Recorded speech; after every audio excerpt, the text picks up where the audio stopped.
So you caught your feisty pike and you want to get that home and enjoy it, but the first thing you got to do is get those bones out of it so you can really enjoy that fish. You got to really work at it to get those bones out of there, so we're going to concentrate on the Y bones. You've already got the rib bones out of it, you got the slime, you left that in the filleting shack, you took this home where you can take some time and get those bones out. So you just run your knife straight down, not pushing too hard, and you'll be able to feel those Y bones. So just go straight down and then turn your knife flat.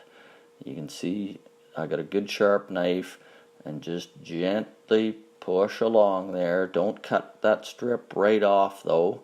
You're just trying to cut to the end there of those little Y bones. Those are the rascals that you want to get out of there, and I've slowed this video down a bit so you can really have a good look at what's going on in the bone structure in there.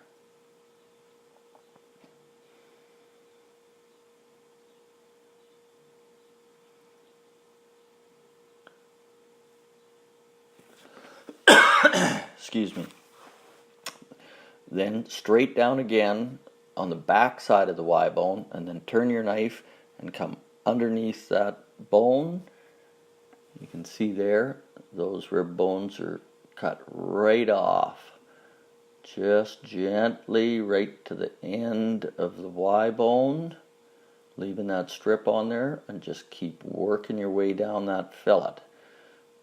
Now there's a bit of a chunk of meat in those Y bones that you throw away, but that is very full of bones, so you want to get rid of that.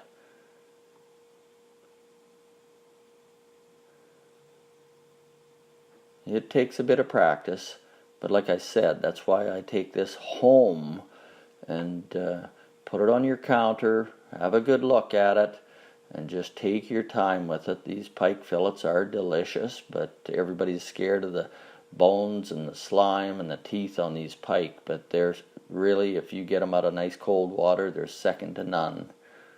So you just keep working your way down. See, the knife's flat, and keep going down close to the tail. Sorry, I blocked your view there with my hand. And that's it for the Y bones. You see, I'm just an inch or two away from the end. So that is a completely deboned fillet with a piece of skin for identification.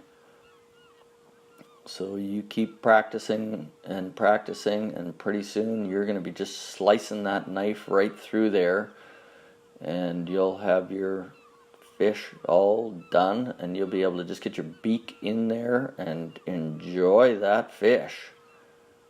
So thank you for watching the video. Hope this helped a little bit, and enjoy your pike.